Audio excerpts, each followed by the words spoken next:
Most Australians will never retire comfortably. Not because they didn't work hard enough, not because they didn't earn enough, but because of what they did every single Tuesday. Today, I'm going to show you the audit, the line-by-line breakdown of where $11,000 of your money disappears every year, not to one thief, but to 100 small ones. And here's the part the banks, the tech giants, and the supermarkets are hoping you'll miss. Every single leak we fix today. In 2024, the Australian Taxation Office documented approximately $17.8 billion in superannuation sitting lost or unclaimed, forgotten by people who are alive, working, and would desperately want it back. By 2025, that figure had grown to $18.9 billion. $17.8 billion. That's not a statistic, that's a crime scene. But unclaimed super is just the most visible crack in a system that is quietly, methodically, and very deliberately engineered to drain your household of wealth. In the last 30 days, I've been tracking the full picture. I spoke to financial advisors, read the ASIC reports, and cross-referenced the ABS Household Expenditure data. And what I found confirms what a lot of Australians feel but can't quite name. There is an invisible architecture around you, built by banks, tech companies, and retail giants, designed to make sure your money flows upward, not forward. The total? $11,000 a year, per household, silently evaporating. I want to introduce you to Emma. She's 38. She works in logistics in Melbourne. She earns $85,000 a year. She budgets, she pays her mortgage, she genuinely believes she's being responsible with money. She's losing $11,200 a year, and she has no idea. By the end of this video, you'll know exactly which of these leaks are in your own life and the precise steps to seal them. Stay with me, because the most expensive one is hiding in the most obvious place. Emma pays $14.99 here, $9.99 there, $5.99 for the thing she can't quite remember signing up for. She's not irresponsible. She's a victim of a system designed by some of the most sophisticated psychologists in the world. According to research commissioned by ING Australia in 2023, the average Australian is wasting over $1,261 per year on forgotten subscription services and payments they've stopped using. Across the population, the total runs into the billions. This is what Silicon Valley calls passive revenue through inertia. They don't need you to love the product, they just need you to forget about it. Here's the psychological machinery at work. When you sign up, the friction is zero. One tap, one click, done. But when you try to cancel, they make you run a maze. 3 pages, a loyalty offer, a survey asking why you're leaving, a final screen saying, "Are you sure?" in the most guilt-inducing font imaginable. This is not accidental design. This is called a dark pattern, a deliberate friction architecture to exploit the fact that most Australians are too busy, too tired, and too stressed to fight back. Emma had 14 active subscriptions when we audited her phone. 5 of them were ghost subscriptions, services she hadn't opened in over a year. One was a language learning app from a New Year's resolution in 2022. She was paying $47 per month for services that didn't exist in her life anymore. But here's the real cost. If Emma took that $1,261 she's losing every year to the subscription economy and put it into a low-fee index fund at a 7% average annual return, in 30 years, that would be $124,000. She's not paying for apps. She's paying for a billionaire's 4th rental property with her future retirement savings. Coming up, the leak that's costing homeowners up to $5,000 a year just for being loyal to their bank.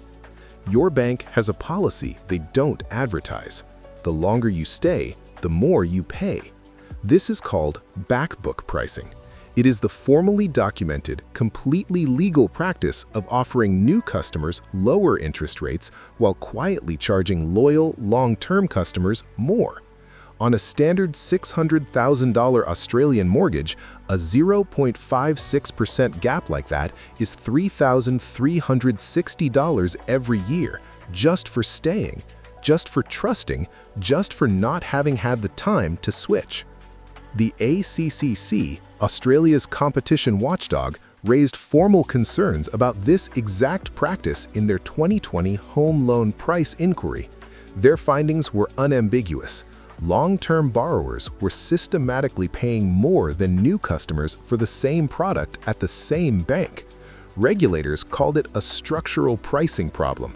The banks called it standard practice.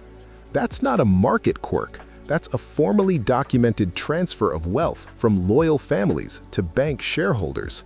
And Emma? She's been with the same bank for 9 years. When she finally called to negotiate her rate, they offered her a 0.4% reduction in 10 minutes on the phone. $2,400 saved per year because she asked. Most people never ask. But the loyalty tax doesn't stop at your mortgage. It lives in your home insurance renewal, where your insurer bets you won't bother to compare. It lives in your energy contract, where the introductory rate quietly expired 18 months ago. It lives in your private health insurance, where a loyalty year no claims bonus somehow doesn't translate into a lower premium. Added up across every financial product in a high-friction household, one that hasn't renegotiated, switched, or compared in the last 3 years, and the loyalty tax can easily run between $3,500 and $5,000 every single year for doing nothing wrong, for being busy, for trusting the system. This one is painful because it feels like self-care. Let's read this receipt together. Burger and chips from a local restaurant, on the menu, $22. Same burger on the delivery app, $26.50. Why? Because the restaurant raised its menu prices for the app to cover the platform's commission. That's the invisible markup.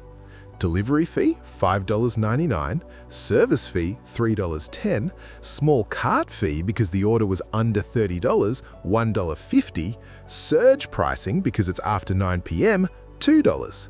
Total, $39.09 for a $22 meal. That's a 78% markup, not for a premium product, not for exceptional service, just for the convenience of not leaving your couch. If you order delivery twice a week, you're spending an extra $900 per year in fees alone before you even account for the menu markups. And then there's the daily tax, the $5.50 flat white on the way to work, the $4.50 juice at the gym, the vending machine at 3 p.m. when you could have packed a snack. These feel like small luxuries, but $5 a day, 5 days a week is $1,300 a year. Combined with delivery fees and convenience markups across grocery apps, ride shares, and parking, a household running on convenience defaults, and there are millions of them, can easily spend $2,800 a year on the premium of not thinking about it. The tech companies have turned your tiredness into a product. Your decision fatigue is their revenue model. There's a name for this in behavioral economics: friction arbitrage. They reduce the friction of buying to almost zero, and they charge you the difference.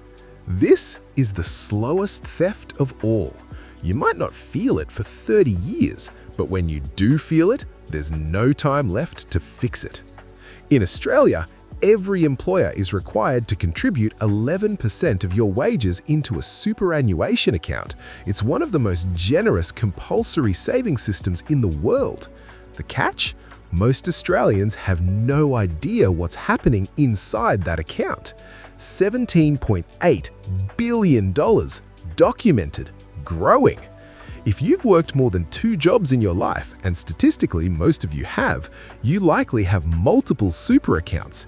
Each account is quietly charging you administration fees, investment management fees, and insurance premiums you never requested and may not even be eligible to claim. Emma had 3 separate accounts from 3 different jobs, one from her 20s when she worked in hospitality, one from a contract role that lasted 6 months, and her current one. The 2 forgotten accounts were charging her a combined $1,380 a year in administration fees for the privilege of holding money she didn't know was there. When she consolidated, using the ATO's MyGov tool, which takes less time than watching an episode of Home and Away, she stopped the bleeding overnight. But there's another dimension to the superannuation black hole: fees on your active account. The difference between a fund charging 1.5% and one charging 0.5% might sound academic. Over a 30-year career on a $200,000 balance, that 1% difference erodes $150,000 from your final retirement payout. $150,000. Not lost to a market crash, not to bad investments, lost to paperwork. The modern Australian supermarket is not a shop. It's a laboratory, a retail environment designed by psychologists, behavioralists, and data scientists to extract the maximum spend from every single visit. And it works. Not because Australians are foolish, but because the system is extraordinarily good. The buy 2 get 1 free offer feels rational. You're saving money, right?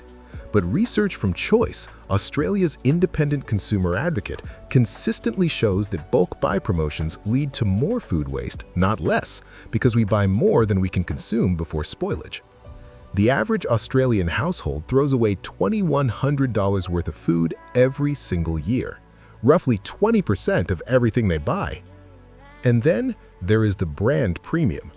When you buy the $11.99 branded paracetamol instead of the 98-cent Chemist Warehouse generic, you are not buying medicine.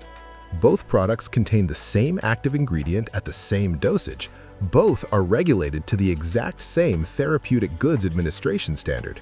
You are buying a box. You are paying $11 for a marketing department's salary and a television advertisement you forgot watching 10 years ago.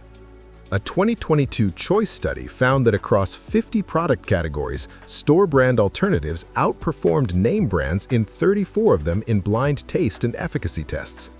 We are paying a status tax on our pantries. Across food waste and brand premiums combined, $2,100 a year. Let's do the numbers. Ghost subscriptions and digital passive revenue extraction, $1,261 per year.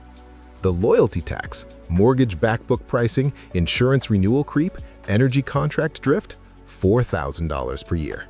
The convenience economy, delivery markups, service fees, daily micro-spending, $2,800 per year. The superannuation black hole, forgotten accounts, excessive administration fees, unclaimed funds, $1,400 per year. The Supermarket Psych-Ops, food waste and the brand premium, $2,100 per year. $11,561 per year. Not from a financial crisis, not from bad luck, from the deliberately engineered friction of modern life. Emma's total when we finish the audit? $11,240 per year. She hasn't changed her salary. She hasn't changed her job. But in the next 60 days, after consolidating her super, negotiating her mortgage rate, canceling her ghost subscriptions, and meal prepping twice a week instead of ordering delivery, she will save $9,000. Not because she found a secret, but because she finally had the map. Before I give you yours, I want to ask you something, and I'm genuinely curious, not filling airtime. Which of these 5 leaks hit closest to home for you? The ghost subscriptions? The mortgage rate you've never once questioned? The delivery apps you open on autopilot at 9 p.m.? Drop it in the comments, not for the engagement rate, because when you name the thing, it stops having power over you. And honestly, reading through comments on videos like this is where I get the ideas for the next ones. Your answer might shape what I investigate next. Here is your 4-step audit. Do it this weekend. And before you start, I want to say something directly. The people who watch a video like this, feel it, and then close the tab and carry on as normal, they're not bad people. They're just running on the same autopilot the system was designed to create. The people who actually do step one this weekend, even just step one, are the ones who quietly change their financial trajectory over the next decade. There's no badge for it, nobody claps, but the gap between those two groups gets wider every single year. You already know which one you want to be. Step 1. The subscription sweep. Open your bank statement, filter for recurring charges under $30. Every single one you can't immediately name, cancel it. Set a calendar reminder for 30 days to reassess which ones you actually miss. Step 2. The 12-minute phone call. Call your mortgage lender. Say these words: "I've been offered a lower rate elsewhere. What can you do for me today?" You do not need to be confrontational. You need to be specific. Request in writing their current standard variable rate for new customers. The gap between that and what you're paying is your annual donation to their dividend. Step 3. The MyGov Super Search. Log into MyGov, navigate to ATO, find your linked super accounts. If you have more than one, consolidate. It takes 20 minutes. It could be worth tens of thousands over your career. Step 4. The delivery detox. For 14 days, cook or pick up instead of ordering delivery. Track the difference. Not to deprive yourself, but to understand what you're actually paying for convenience versus what it's worth to you. You are not a victim of circumstance. You are a victim of architecture, and architecture can be redesigned. $11,000 isn't missing, it's misrouted. The question is, will you go and get it back? Now, I want to hear from you, not just which leak resonated. I want to know your story. Did you call your bank and get a rate cut? Did you find a super account you forgot existed? Did you cancel 7 subscriptions and feel like you got a pay rise? Share it below, seriously, because one person's comment about their $2,400 phone call is worth more to someone sitting on the fence about making that phone call than anything I could ever say in a video. You might save someone's retirement by leaving 4 sentences in the comments. That's not nothing.